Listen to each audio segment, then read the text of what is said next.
Olá, aqui estamos para mais um estudo do livro Nos Domínios da Mediunidade, psicografia de André Luiz, sendo médium Francisco Cândido Xavier. Uma obra que, no encontro de hoje, nos leva ao capítulo de número 21, que tem por título Mediunidade no Leito de Morte. Como eu havia destacado, e por mais de uma vez, este capítulo tem estreita ligação com os capítulos de número 19, Dominação Telepática, e 20, Mediunidade e Oração. Os três possuem um laço comum, que vem a ser a presença de uma pessoa enferma no recesso de uma casa, cuidada pela filha, que é alguém para com quem os amigos espirituais, notadamente o espírito Teonília, que se integra ao grupo composto por Aulus, André Luiz e Hilário, na tentativa de prestar ajuda no âmbito daquilo que é o objeto de estudo que eles estão desenvolvendo, e a obra toda nos mostra, qual seja o exercício da atividade mediúnica. Daí o título, Nos Domínios da Mediunidade. É interessante observar que nos dois capítulos precedentes, nós, de certa forma, nos aproximamos daquela que é o ponto central do estudo do encontro de hoje, qual seja Elisa. Elisa, uma senhora que está extremamente enferma e é, na presente reencarnação, a mãe de Anésia. Anésia, sim, é o ponto de ligação entre os três capítulos, porque ela tem um problema com o esposo, ligado justamente à questão da sua vinculação a uma outra pessoa. Ela tem a mãe enferma, tem 3 filhas, cada qual, de certa forma, envolvida com os seus próprios desafios reencarnatórios, e ela é protegida, amparada por Teonília, esta amiga espiritual que, de certa forma, zela por ela e por aqueles que com ela estão. Todo esse compromisso que as reúne é um compromisso que efetivamente tem a ver, que os reúne com o nosso planejamento reencarnatório. Também, ainda que de passagem, numa das lições anteriores, nós vimos uma breve descrição a respeito de alguém que hoje vai merecer uma análise um pouquinho mais detalhada, que vem a ser um filho desencarnado anteriormente da dona Elisa e que mantém com ela um vínculo cuja extensão nós vamos compreender, né? De certa forma, compreender.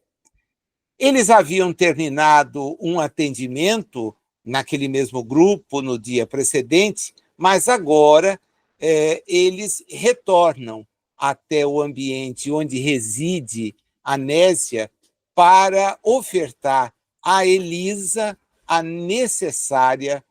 o necessário suporte preparatório para a desencarnação. Eu acho que aqui é importante que nós entendamos a maneira como tudo isto vai ser descrito. Embora eles se ocupem de amparar a Elisa neste processo que a prepara para a desencarnação, vão, de certa maneira, supervisionar para que ele se dê de uma maneira a mais equilibrada dentro do possível. não se envolverão em processos ligados à instrumentalização da desencarnação. Não vão se envolver. Né? Na medida em que aquilo acontece, eles não terão condições de absolutamente cuidar do espírito de Elisa. É algo que vai efetivamente nos ficar oculto, nos vai ficar, de certa forma, velado, porque não é o propósito da tarefa que ali eles estavam desenvolvendo. Né? Para quem tem um interesse a respeito disso, ainda dentro das obras do André Luiz, eu me comprometo no final, quando estiver fazendo a abordagem que entendo ser aquela que vai merecer mais detalhamento, eu dou as referências e, lógico, as leituras poderão vir a ser feitas sem maior dificuldade de compreensão. A Elisa piorara muito, segundo registra André Luiz. Né? Ela estava mesmo desligando-se da encarnação. Havia um médico que estava ali presente, certamente chamado pela filha, e o médico, enquanto examinava o veículo físico da Elisa, revelava uma preocupação com misto de desalento. Né? O desalento decorre do fato de que o organismo físico não mais oferecia condições de que ela permanecesse reencarnada. Estava mesmo demonstrando uma fadiga coronariana acentuada. O coração é aquele órgão cuja interrupção das batidas vai ser o sinal, dentre outros, observado pelos médicos para revelar que o corpo está morto. E o coração da Elisa se mostrava extremamente exausto. Né? Ela tinha outros problemas ligados à saúde, mas a sua preocupação, né, são duas as frentes: desalento, porque o coração não mais responderia aquilo que se esperava dele, mas a sua preocupação estava ligada ao fato de que ela demonstrava uma estranha perturbação mental. E, embora as condições físicas não fossem nem um pouco satisfatórias, ela se mostrava aflita, declarando-se perseguida por um homem que, segundo ela, iria abatê-la a tiros.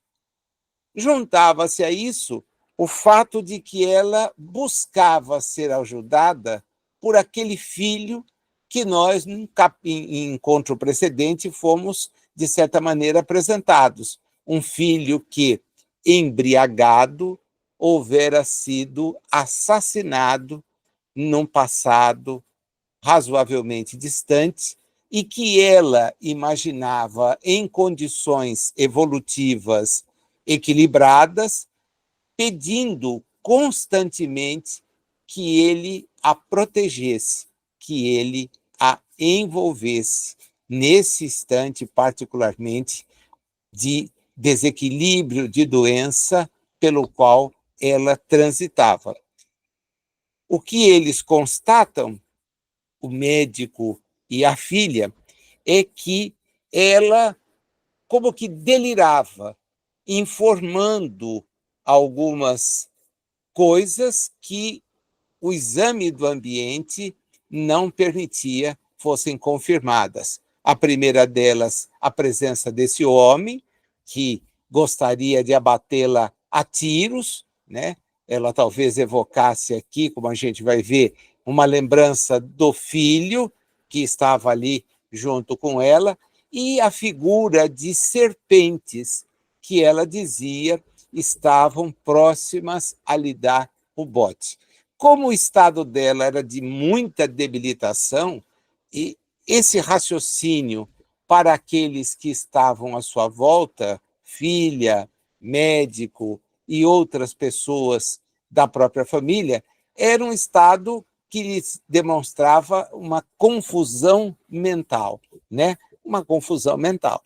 Essa é a maneira como nós, encarnados, diante de informações que nos são dadas por alguém que está num leito, acamada, sofrendo seríssimas consequências da própria moléstia, todos nós, em princípio, imaginamos seja fácil de diagnosticar, né? A gente já vaticina, a gente já apregou esse tipo de conclusão. Olha, está delirando, está com algum tipo de problema, porque ninguém está vendo nada aqui.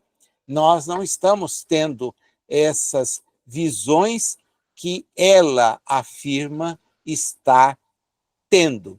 Né? E há um contrassenso muito grande, que é esse jogo das duas palavras do médico, que diz, olha, do ponto de vista fisiológico, ela não tem condições alguma mais de prosseguir. Porém, do ponto de vista extrafisiológico, ela demonstra esse estado perturbatório que, para mim, não tem lá muito o que, como explicar. O certo, diz ele para a Elisa, é que ela deve entrar em colapso cardíaco a qualquer momento, tá? Já que todo o seu corpo apresenta sinais desse estado de caminhar rapidamente para um desequilíbrio que vai conduzir o organismo à morte, né?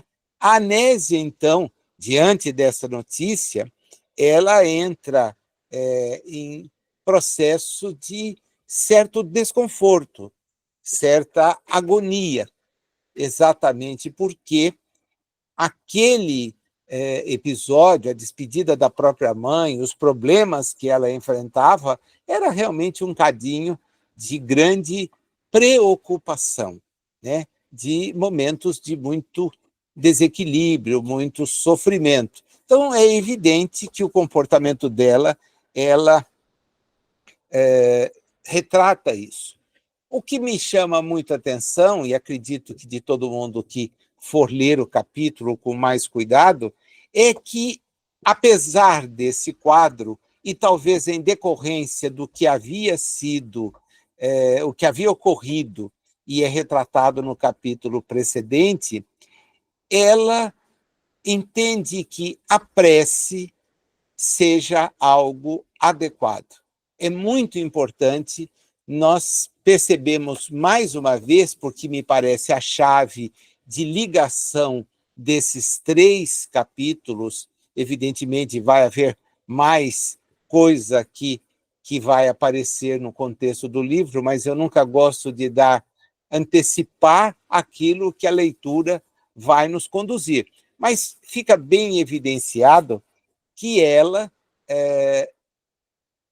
entendeu de maneira bem prática o quanto a prece dirigida àqueles que podem nos amparar, exatamente fazendo em face de Deus, nosso Pai, será útil para passar por mais este momento, né? Será útil. Então, ela começa a fazer a sua prece e a influência de Teonília, ela vai se manifestar. Né? Curioso que André Luiz diz, ela se confia, né? Ela se entrega à influência dessa amiga espiritual, que, segundo ele, lhe seguia os passos à maneira de um protetor. Né? E confiando em tal proteção que ela passa a experimentar uma serenidade que lhe toma gradativamente a alma. Ela vai, então, se aquietar entre a fé e a paciência.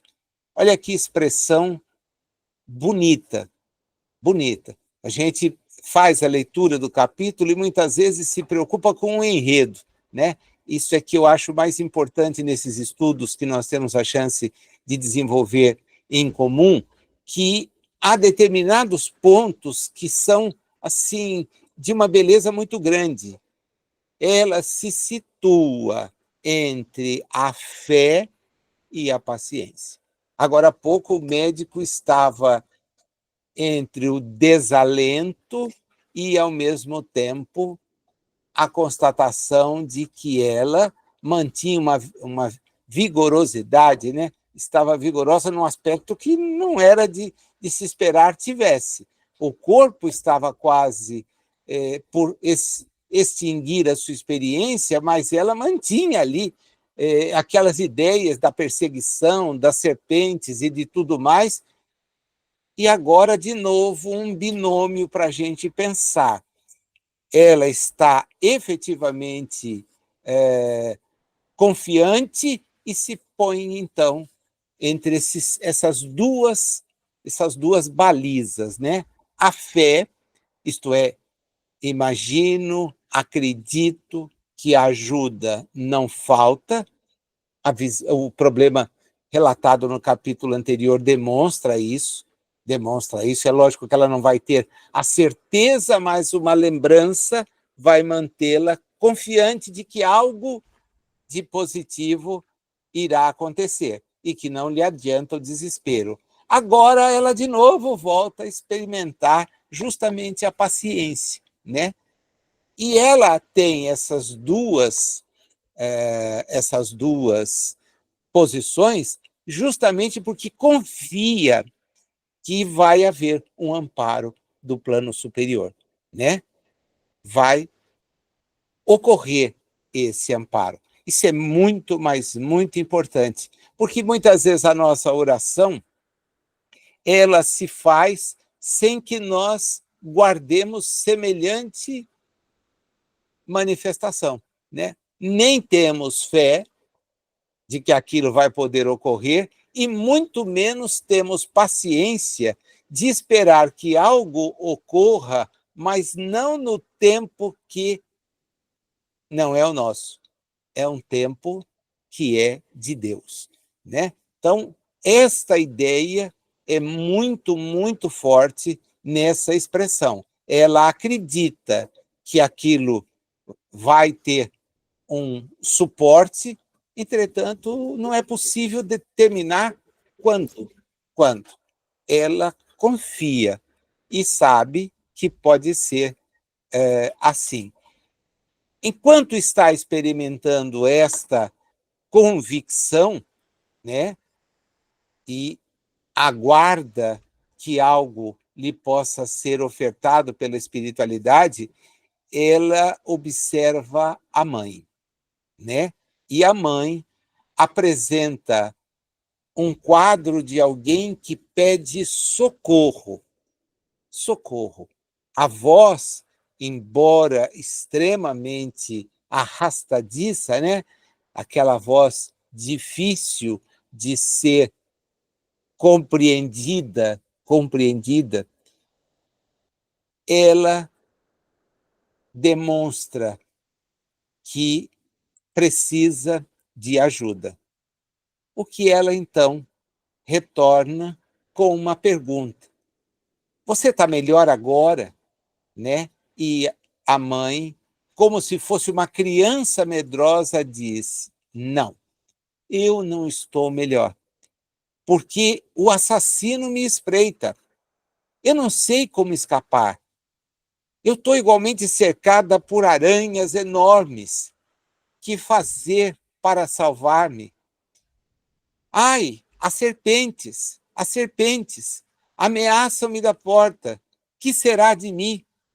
E escondendo o rosto com as mãos extremamente descarnadas, né? Já mãos revelando o término da jornada corporal, ela tentava, sem forças, erguer o próprio corpo, demonstrando uma cabeça trêmula. A filha volta a tentar consolá-la, justamente dizendo que era preciso que confiassem na providência e que Jesus, o amigo vigilante, não lhes faltaria. Você vai se recuperar, mamãe. Repare com atenção, o nosso quarto não tem isto que você descreve. Está em paz. Ouviu Anésia a seguinte confissão da mãe. E agora, então, nós conhecemos o nome do filho desencarnado, cuja presença já houvera sido anotada em encontro precedente, Olímpio. E ela lhe diz à filha: Olímpio está conosco. O meu filho desceu do céu e veio buscar-me. Não tenho dúvida, é meu filho, sim, meu filho. Anésia entende que aquilo é perfeitamente possível, né? Mas vamos nos unir, mamãe, e pedir o socorro para o mais alto. Não vamos esperar o socorro, talvez, do Olímpio. Vamos buscar uma ajuda melhor. A mãe não demonstra concordar nem discordar, mas é curioso que ela, então, percebe exatamente o que está ali à sua volta e repassa impressões na medida em que as recebe. É justamente o título do capítulo. A nossa desencarnante, Elisa, vai revelar, seja por este episódio, seja pelo que vem pela frente, o quanto o espírito é capaz de, mesmo em momentos do desligamento da sua experiência, exercitar esse contato com a espiritualidade de forma mais estreita, apresentando o que ele chama manifestação mediúnica, né? Isso ficará muito claro. Nesse ponto, ao perceber a presença do filho, ao trazer impressões que, evidentemente, não são do ambiente, mas provenientes de alguém. Aulus pede a André Luiz e a Hilário que observem o ambiente e constatem a comunhão que existe entre a mãe e o filho já desencarnado. Olímpio era como uma planta parasitária asfixiando um arbusto raquítico. A imagem é fortíssima. Imaginemos aí um arbusto efetivamente muito pequeno, muito debilitado, sobre o qual existe uma planta, imaginemos qualquer que seja, que lhe suga os últimos recursos que ela possui, né? Ele estava ali, ligado a ela, extremamente ligado. E o Aulus, então, vai explicar. A nossa amiga, em sua doce afetividade, supõe que o filho é um espírito guardião, quando, na realidade, ele é um infeliz que se deixou dominar mesmo depois de perder o veículo carnal pelo vício da embriaguez. Ele desencarnou em decorrência da embriaguez. Desencarnado, ele continua da mesma forma. Ele é alguém ligado a esse tipo de busca. Alcoólatra impenitente, caiu ante o revólver de um companheiro que estava tão desvairado como ele, numa noite em que ambos demonstravam estar insanos, isto é, sem qualquer equilíbrio de natureza mental. Desligado da carne e já imensamente minado pelo delírio tremens, não teve forças para mentalizar a recuperação que lhe é imprescindível e prosseguiu em companhia daqueles que lhe pudessem facultar o prolongamento dos excessos em que se comprasse. Era esta a sua trajetória espiritual. Estar envolvido com pessoas que bebiam, que bebessem como ele, porque era este tipo de fluido que lhe mantinha na condição em que ele achava adequada, mesmo já estando desencarnado. Desencarnado. Como a mãe passou a evocá-lo com insistência, ele veio para cá. E veio para cá e está enleado, isto é, enovelado, envolvido pelas requisições da Elisa. Acontece, no entanto, que em se libertando gradualmente do vaso físico, nossa irmã transfere o campo emotivo do círculo da carne para a esfera do espírito, passando compulsoriamente a sofrer o influxo pernicioso da entidade que ela própria trouxe para junto de si, usando aquilo que é a regra de qualquer vínculo mediúnico mantido entre espíritos, estejam onde estejam. Porque ser esse médium, o intermediário da realidade, só é possível porque você tem vontade e pensamento. Vontade e pensamento.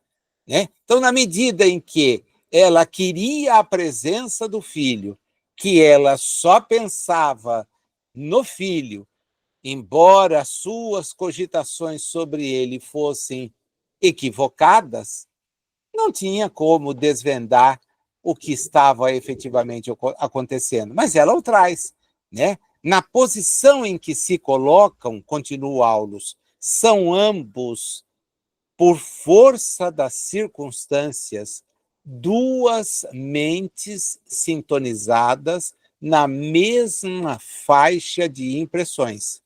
Ela está enfraquecida, porque enferma. E ela, então, sofre o domínio dele, cujo pavor e cujo desequilíbrio estão fazendo com que ela retrate aquilo que está no pensamento dele. Então, o homem que persegue é o homem de quem ele recebeu o tiro, ou os tiros que o levaram a desencarnar. Serpentes, aranhas, animais peçonhentos e outras coisas têm a ver exatamente com impressões que certamente o seu espírito recolhe nos delírios em que vive. Nós não podemos nos esquecer que ele desencarnou embriagado e permaneceu até estar ali no quarto com a mãe, próximo desse momento de voltar à realidade, próxima desse momento de voltar à realidade, ele estava atrás de pessoas que consumiam álcool. Então, vivia na realidade que elas vivem, com aquelas impressões que elas trazem. Aí, o André Luiz, então, observa tudo aquilo e diz: nós estamos não estamos vendo uma incorporação mediúnica. E o Aulus é categórico, sem qualquer dúvida, é isso mesmo. Elisa está atraindo o filho num estado de passividade profunda, que lhe sobrevêm por motivo do natural desgaste nervoso e sem experiência que lhe otorgue discernimento e defesa. Ela está simplesmente assimilando as correntes mentais dele, de modo extremamente espontâneo.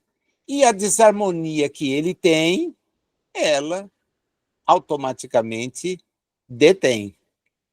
Como ela está para desencarnar, devagarinho vai refletir as reminiscências do pretérito e as visões íntimas que lhe são agora familiares, de vez que distante da bebida, como ele se encontra, ele padece de alucinações que são comuns às vítimas do alcoolismo crônico.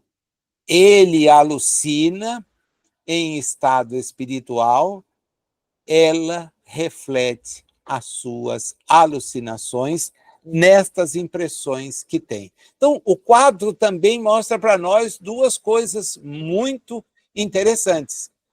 Do ponto de vista de relembrar a desencarnação, ele denuncia a presença de alguém que quer matá-lo. Esta é a lembrança do momento da desencarnação. Entretanto, o desequilíbrio orgânico que se retrata agora num desequilíbrio espiritual em razão de ter se entregado contumazmente à embriaguez, faz com que ele imagine aquilo que ele está imaginando. Então, são aranhas, são serpentes, vultos que vão aparecer, etc. Ele está completamente desequilibrado. Não é o primeiro espírito no relato de Nos Domínios da Mediunidade que nós constataremos nessa mesma situação de desequilíbrio. Nós já tivemos a chance de visitar outros casos. O interessante é que, naqueles outros casos, nós tivemos a oportunidade de constatar que o médium que serve de instrumento para as manifestações consegue ter um controle delas ou impedir que o espírito avance. Mas não é o caso aqui. Porque, como insiste o Hilário, perdão, o Aulus, depois que o André Luiz coloca, ele diz, olha, presta atenção, ela não tem nem discernimento e nem defesa.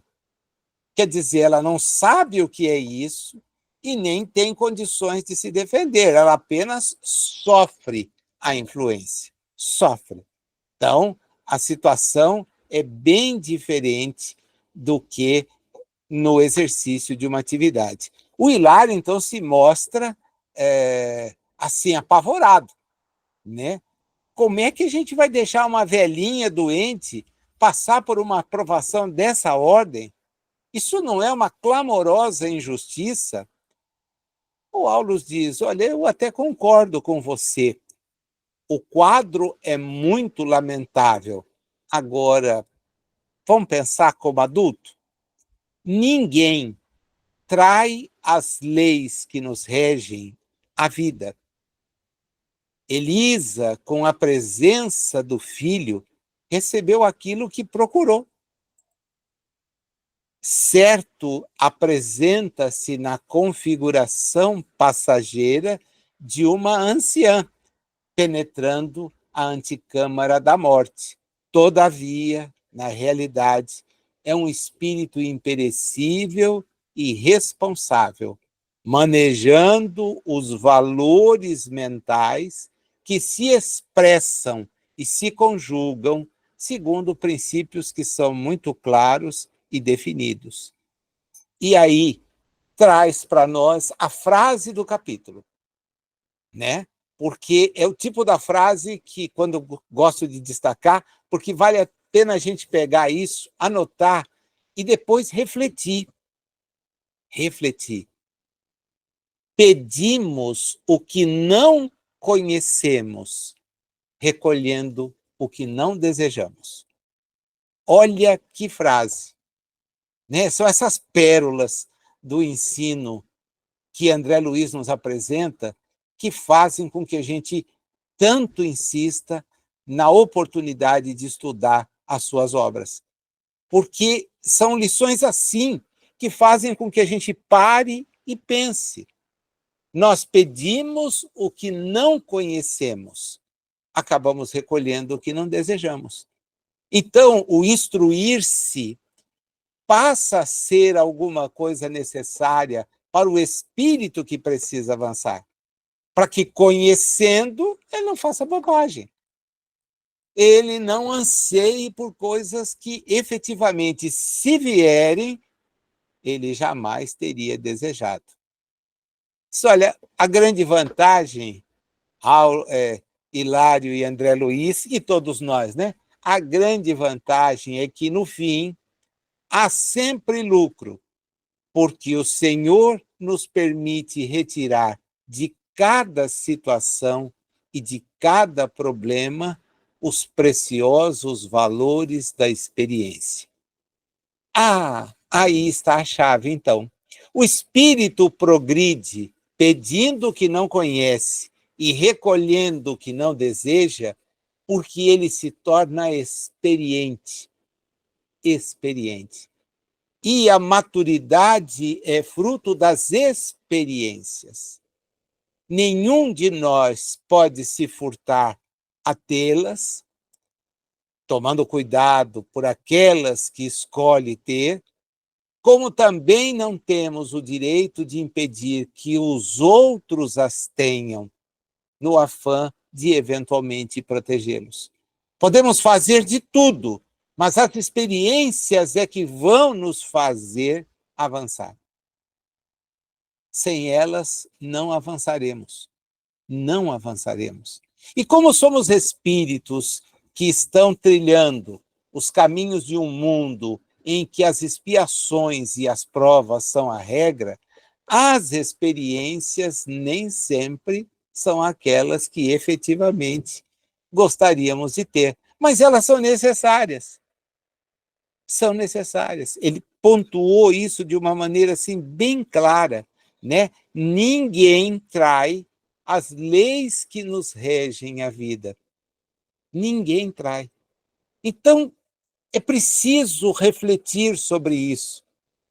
Evidentemente, o quadro de ver alguém na condição que ela está, próxima da desencarnação, tendo esse tipo de visão que o próprio médico tratou de pontuar, olha, me soa estranho, porque ela não tem organismo, mas está aí com vigor falando de cobra, de aranha, de perseguição, e não tem nada. O coração está parando de bater, a orelha está elevada. Quer dizer, o quadro dela é um quadro que inspira cuidados. Eu não sei o que fazer, não sei prescrever a medicação que ela já está tomando e vamos aguardar, né?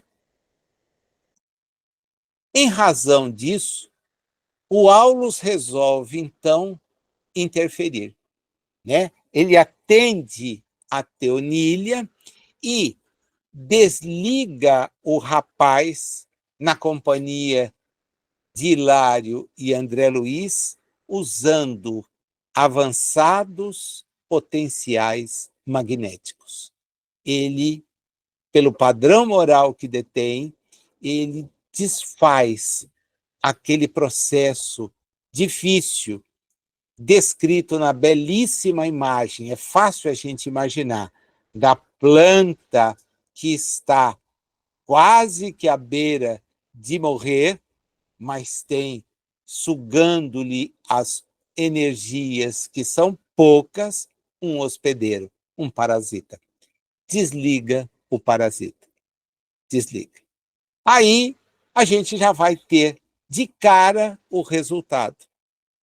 Porque a Elisa, que dizia tudo aquilo que dizia, informava na medida em que era perguntada, ela entra em absoluto estado de prostração. É como se ela houvesse sido a expressão dele é bem fácil da gente compreender também, manietada, né? As mãos amarradas.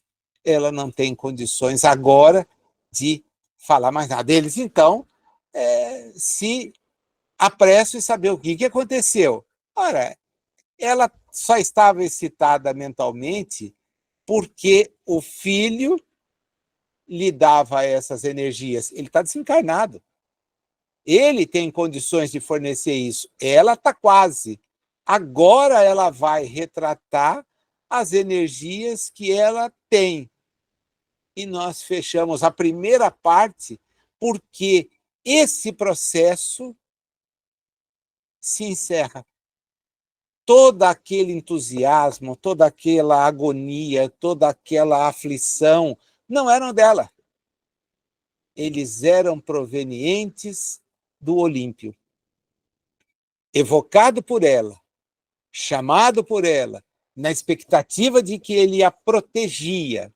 Era o filho que desceu do céu para me levar, na concepção que certamente ela tinha do que era a desencarnação. Ela agora volta a exibir o quadro que já teria exibido há muito tempo, não fosse aquele vínculo. A mediunidade, nesse momento, permite, então, essa ligação sem que ela detenha condições de saber o que acontece, de controlar o que acontece. O segundo bloco nos apresenta, então, um quadro completamente diverso. Agora ela não fala mais. Tudo o que a Anésia faz para tirar dela alguma impressão resulta em vão. E registra o André Luiz. Embora ela visse e ouvisse, ela não articulou mais nenhuma frase. Ela tentou mexer os braços, não conseguiu, porque ela passava por uma dor aguda no peito. E não conseguiu, então, fazer nada. Lembre-se que o médico, de cara, disse: olha, o coração dela vai entrar em colapso. Ela está e vai experimentar, então, uma dor decorrente disso, né? Ela vai ter o término da existência em razão de um problema cardíaco, que o Aulus explica, né? É a contração final das coronárias. Elisa não resistirá. O miocárdio não mais reage ao nosso influxo magnético. O processo anginoso alcançou o fim. Então, aquilo que ela não reclamava, a dor do peito provocada pelo processo anginoso que ela não acusava, era fruto da influência espiritual do parasita. Ela estava terminando a existência e não tinha condições de externar a dor que sentia. Por quê? Porque ele valia-se dela para retratar aquilo que com ele se passara. E fazia isso a pedido dela. Ela o chamara ali. Ela o imaginava importante naquele momento, naquela circunstância. É óbvio que uma mãe ou alguém que nos é muito caro, não na condição de mãe, de pai, de filho, etc., vai evocar os parentes que o precederam. É uma maneira que a gente encontra de sentir-se amparado. Porém, a condição espiritual deste que nós evocamos pode nos trazer, como no caso dela trouxe, uma profunda perturbação, um profundo desequilíbrio. Nós, infelizmente, temos uma maneira de imaginar a realidade espiritual que nem sempre corresponde ao que nela se dá. Alimentados em séculos e por séculos com ideias equivocadas sobre o que seja a morte, e a condição espiritual daqueles que morreram. Nunca se esqueçam que todos costumam imaginar que os que desencarnaram se transformam do dia para a noite em pessoas boas. E muitas vezes, como nós, passam por dificuldades imensas em lidas com os seus próprios espíritos. Todos nós temos um ajuste com a nossa própria consciência. E quando então somos evocados e não detemos condições nenhuma e precisamos desse influxo que decorre do pedido da experiência encarnatória, podemos trazer, como trazemos, um fortíssimo desequilíbrio a quem nos invoca. É por isso que Teonília havia insistido com Anésia: roguemos a Deus. Roguemos a Deus. A providência vai nos ajudar. Jesus é alguém que vigia e nos ampara. A mãe não conseguia perceber esse processo e, de certa forma, nem a própria Anésia. Ela transmite para a mãe a influência da Teonília. Agora, porque se sentiu amparada, ela aguarda que essa ajuda chegue. Mas não é uma ajuda que dependa de A, de B, de C. Esse é o problema que nós precisamos transpor, né? Embora tenhamos quem por nós vigie, é Deus quem acaba estabelecendo leis e atuação providencial. É Deus. Então, contar com a ajuda de alguém significa Deus haver permitido que tal ajuda se processe. Porque sem que as suas leis possam ser cumpridas, nós não teremos absolutamente nada. E disse o Aulus para a gente nunca esquecer: ninguém subverte, ninguém trai as leis divinas. Então, nos momentos de dificuldade, é óbvio, nós vamos nos lembrar, sim, daqueles que nos precederam. É uma maneira muito segura, porque foram pessoas que conviveram conosco 20, 30, 40, 50, 60 anos ou mais, já que a longevidade hoje é uma regra. Então, nós nos lembramos dos nossos antepassados e os imaginamos em condições de nos ofertar o socorro que achamos o adequado, mas não sabemos o estado em que eles se encontram. Não sabemos, né? Esse véu, felizmente, não foi erguido, salvo honrosas exceções. E é curioso, porque nas exceções em que é possível saber desse véu, e aqui estão os mais de 60 livros que o Chico nos propiciou através da mediunidade, com relatos de espíritos mandados para os seus próximos, nós vamos sempre perceber uma constância. O espírito desencarnado clama por ajuda, pede que nós nos mantenhamos equilibrados, que nós não os desequilibremos, porque eles já se encontram no processo de tentativa de voltar a entender as coisas. Então, nos pedem para cessar lágrimas, nos pedem para cessar revolta, nos pedem para guardar a esperança, porque eles próprios estão procurando agir assim, estão procurando entender. Afastar-se da encarnação também não é uma experiência simples. Você deixa afetos, deixa vínculos, e se nós pensarmos bem, nós temos muito mais vínculos com o material do que com o espiritual. Nos ocupamos das coisas transitórias muito mais do que das coisas que são permanentes. Então, o desequilíbrio é evidente. Agora, desequilibrado, alguém consegue socorrer a alguém? A imagem de Jesus, um cego guiando o outro, derruba os dois. Nesse caso, o filho desequilibrado traz para a mãe um fortíssimo desequilíbrio, um fortíssimo desequilíbrio. Ela, então, começa o seu processo de desencarnação.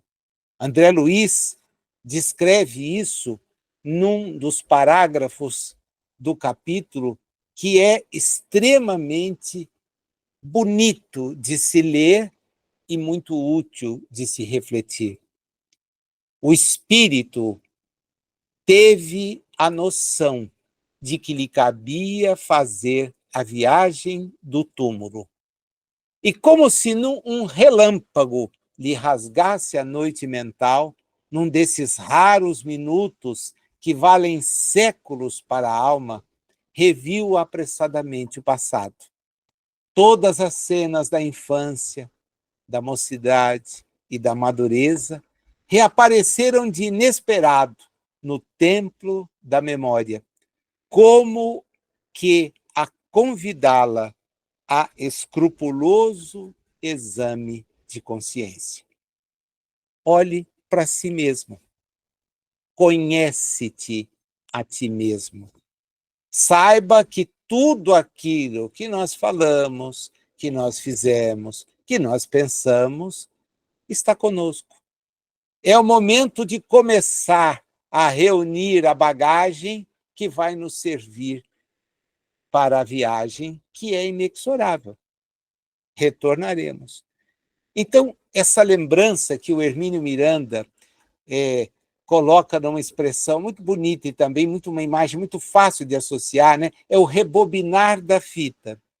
O Hermínio diz, nesse momento, o espírito rebobina a fita. Quando ele escreveu a obra, nós estávamos no auge do surgimento no Brasil da fita de VHS. E ele usa essa analogia para facilitar, né? A fita de VHS, todos nós, os que pudemos ter um videocassete, os mais modernos certamente vão se lembrar do DVD. Mas os que têm um pouco mais de janeiros, como é meu caso, passaram pela expressão da fita VHS e, com surpresa, nós conseguíamos voltar àquilo que estava. Hoje o streaming nos permite justamente isso, a gente volta a qualquer momento, né? Mas o mecanismo é o mesmo, está ali à disposição e você retorna, revê. O espírito reúne, então. Começa o terceiro bloco do capítulo. O espírito não vacila. Seus momentos de carne estavam contados. Incapaz de entender-se com a filha, ela então resolve ter uma experiência que retrata mais uma vez a mediunidade no leito de morte. Ela queria se despedir de uma velha irmã que residia longe e concentra os seus pensamentos naquela irmã, com o desejo de poder realizar aquela última aspiração. A Nésia, do lado, percebe que a mãe está efetivamente na fase final da existência. E ela, então, a envolve num abraço muito afetuoso da filha, agradecida pelo que aquele espírito no papel de mãe lhe fez, e ora num pranto silencioso. A desencarnante, a Elisa, entende aquilo, mas não tem como responder a não ser com lágrimas, que ela então deixa verter no abraço recebido da filha. Demorando na filha um olhar dorido e ansioso, ela se joga. Em espírito, ela vai buscar a irmã que tanto gostaria de encontrar. André Luiz continua a descrição dizendo que justamente os seus membros começam a se enrijecer e só um pensamento ocupa o espírito. Quer dizer adeus à última irmã consanguínea que lhe restava na Terra. E envolvida numa onda de forças que decorre da sua obstinação, pensamento e vontade, de novo as duas palavras, ela volita no rumo da cidade em que se situava a parente. Aulus diz a eles: vamos juntos. E eles a acompanham. Registra André Luiz que dezenas de quilômetros foram vencidos instantaneamente. O espírito usa, na volitação, uma velocidade que nós não temos como comparar. É? A da luz? Não, a do pensamento. A do pensamento. De onde ele estava, foi estar num quarto, mal iluminado, em que uma anciã dormia. Matilde, Matilde.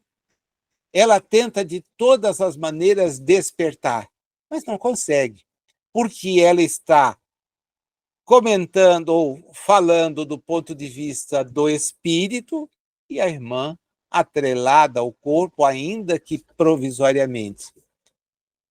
Percebam vocês que vai acontecer um outro fenômeno mediúnico, desta feita de efeito físico, porque ela vai usando o fluido daquele corpo que ali estava, da irmã, ainda presa à experiência reencarnatória, ela vai vibrar pancadas no leito da irmã, que acorda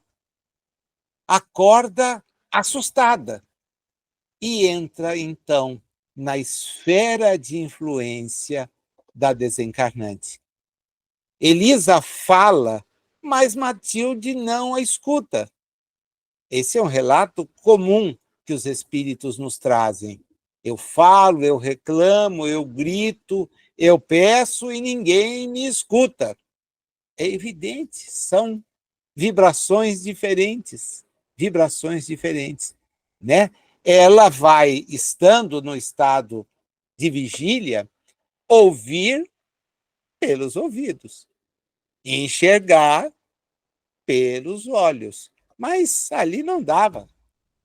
O que ela vai conseguir perceber e vai registrar é a frase que muita gente acaba por nos repetir. Eu não sei, acordei na noite, mas de repente constatei, fulano morreu.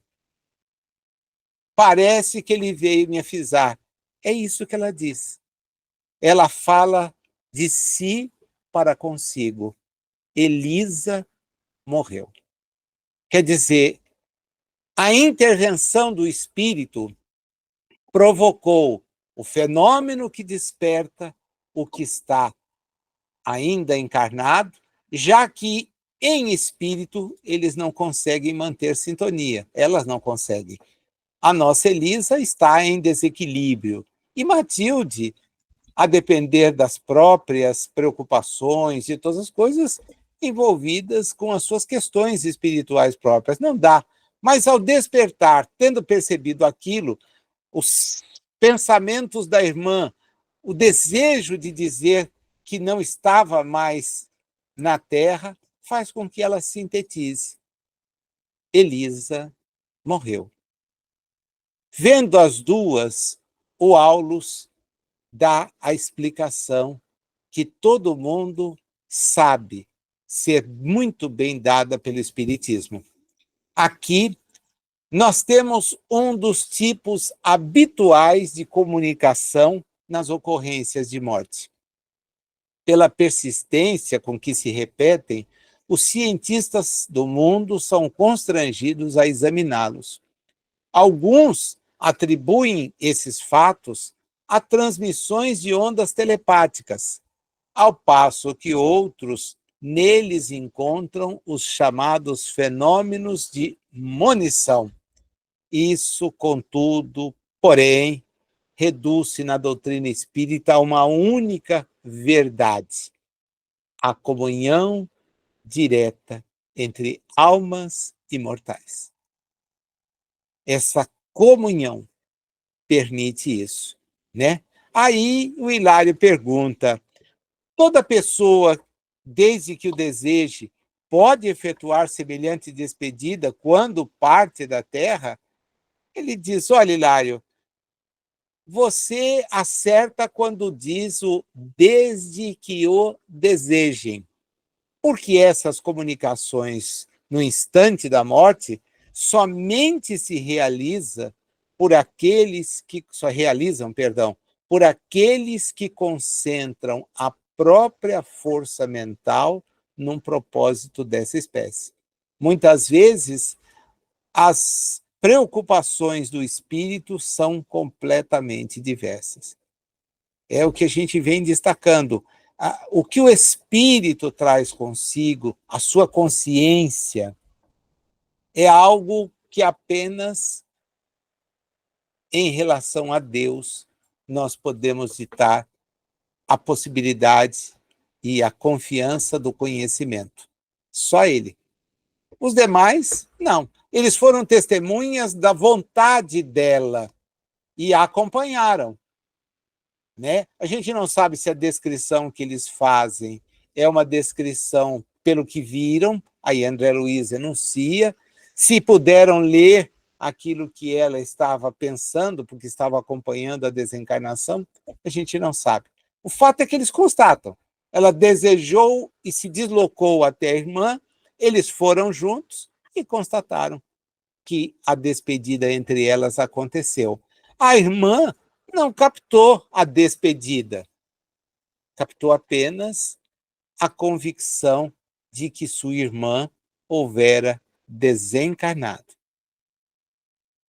Como eles não tinham mais tempo, deu para perceber que a Elisa, tão logo atingiu o objetivo daquele esforço derradeiro, voltou ao corpo de uma forma imediata. E aí eles constataram que ela estava menos aflita, embora extremamente cansada. Quis se ligar ao corpo, mas algo diferente havia acontecido. Ela imaginava estar em um pesadelo,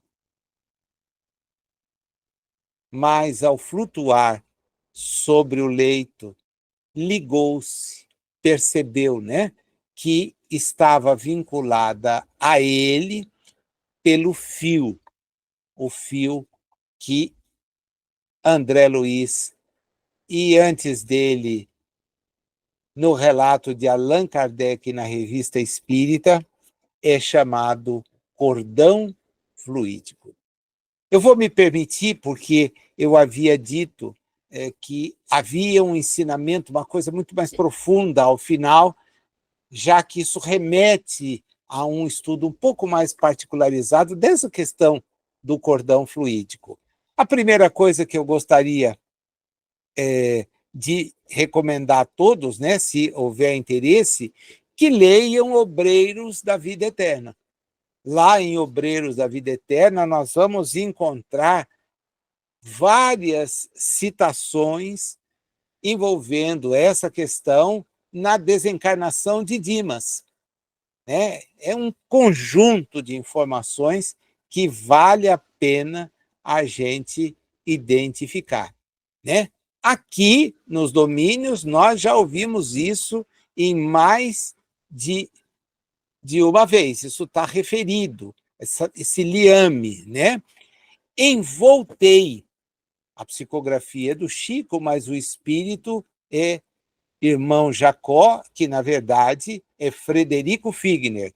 Né?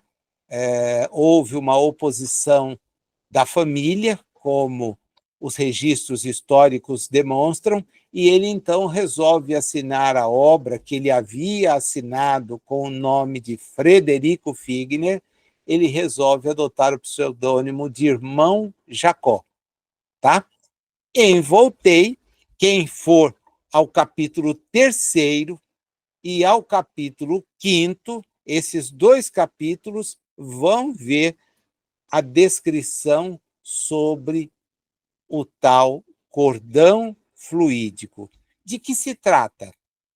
Bem, a gente aprende que é o principal laço da união dos veículos de manifestação do espírito quando encarnado, unindo o perispírito e o corpo.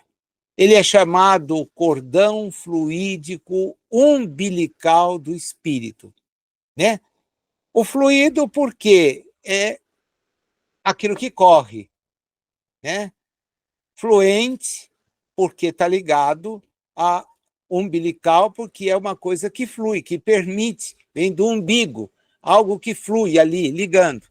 Não significa que esteja ligado aí, né? Este laço é um liame fluídico magnético extremamente elástico que manta o perispírito ao corpo, célula a célula, colocando assim o espírito em permanente ligação com o seu corpo carnal. Ligação que se inicia na fecundação ovular, nos primeiros instantes da encarnação, e mantém-se até a efetiva desencarnação do espírito. Na emancipação da alma, ele está presente, e é de novo André Luiz que nos ajuda. Capítulo 33 do livro Nosso Lar, quando ele descreve este liame ao observar espíritos encarnados em visita a Nosso Lar, que ele até estranha, é um dos capítulos mais interessantes, porque ele demonstra uma certa aversão, um certo temor daquelas 2 entidades, e rapidamente é esclarecido por Narciso, olha, são 2 irmãos de elevação, e que desencarnados, desligados da matéria, perdão, estão aqui. Nós estamos desencarnados, eles estão encarnados. Perceba o cordão, perceba o laço que os reúne. E André Luiz, então, vai entender. Mas é interessante observar que, em 3 capítulos depois, o 36, ele tem essa mesma experiência quando vai estar com sua mãe. Ele, então, descobre que tem condições de ir até lá, estar com sua mãe, é o capítulo O Sonho, em que ele relata esse vínculo com a situação. É muito interessante, porque há na Revista Espírita, e vocês que têm o hábito de estudá-la nos nossos encontros mensais, vão poder rever esse artigo. Eu já tive a oportunidade de falar dele, mas faz um tempo razoável. Vale a pena ler. Está na Revista Espírita de janeiro de 1866. Janeiro de 1866. E o título é A Jovem Cataléptica da Suábia. A Suábia é uma parte da Alemanha que fica no sudoeste, tá? E ela tem esse nome porque ali ficava um ducado, um duque, o duque da Suábia era o dono daquelas terras. E essa é a razão pela qual quem habitava ali era conhecido como Alemane, mas também conhecido como Suebe. Essa jovem vai a Paris, né? Ela vai chegar a Paris, e por isso 2 jornais da época, Le Patrie e Événement, vão publicar em 26 e 28 de novembro do ano de 1865, artigos sobre a sua chegada. E Kardec comenta a situação. Vale a pena reler esse artigo para quem já esteve naquele estudo, ou ler, se não esteve. Está em janeiro de 1866. É muito interessante, porque vai se ter a oportunidade de entender, do ponto de vista da visão de Allan Kardec, toda essa vinculação, né? Toda essa vinculação. Como o quadro ali do quarto é extremamente delicado e já está irreversível, né? O Aulus diz para os dois que está na hora de irem embora, né? A recém-desencarnada, de alma opressa, resistia à fome de repouso que lhe castigava o pensamento. Indecisa e agoniada, sem saber definir se estava viva dentro da morte ou se estava morta dentro da vida. Outro jogo de expressões para a gente pensar. Então, as duas frases são fantásticas, fantásticas. Espero que vocês as tenham anotado, né? Ou as tenham destacado do texto que estão lendo, porque é muito importante depois parar para pensar. Não sabe se está vivo dentro da morte ou morto dentro da vida, né? Pede o que não sabe, recebe o que desconhece. São duas coisas para a gente pensar. Aliás, o capítulo é todo ele composto nesses duetos, nessas duas frentes sempre. Eu fui procurando destacar porque é coisa que chama a atenção. Quando a gente faz a leitura para estudar, para refletir, mais para conversar com outros, a gente pega pontos que possam marcar, né? Porque contar a história, confesso que eu poderia contar em 5 minutos. Olha, a senhora estava idosa, tinha ligação com o filho, desencarnou, desligaram o filho. Não, não era isso. Comunicou a presença? Não, não, não. A ideia é que a gente reflita, aprofunde o conhecimento sobre o que o livro oferece. E ele nos oferece muito, mas muito mesmo, né? É um instante de parar e de refletir. E Aulus, então, termina. Mas Hilário vai provocar uma última lição, porque ele vê aquele quadro e diz, olha, agora a gente não pode ajudar a desfazer, no desfazimento desse cordão que é incômodo, está mantendo ela aqui, está trazendo. Não, não. Esse elo tem a sua função específica no reequilíbrio da alma. Morte e renascimento são operações da vida eterna que demandam mais duas coisas: trabalho e paciência. Percebam os jogos dúplices: morte, renascimento, ligação, desligamento, paciência e trabalho. Além disso, há companheiros que são especializados no serviço da libertação última. A eles compete o toque final. É deles.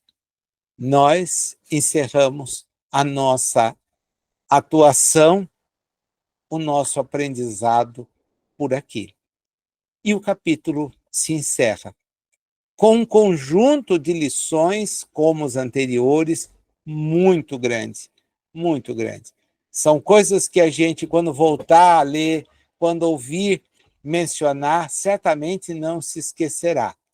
Essas duas posições destacadas nas frases, para mim, chamaram a atenção de uma maneira muito forte, né? Porque elas são reveladoras de situações que talvez nós venhamos a enfrentar, se é que já não as enfrentamos. Estar vivo diante da morte ou morto diante da vida. Porque há algo que efetivamente acho que nós fazemos, é não conhecer e fazer pedidos, e depois receber aquilo com que não conseguimos trabalhar. O capítulo tem bastante. Obrigado pela sua companhia e até o nosso próximo encontro.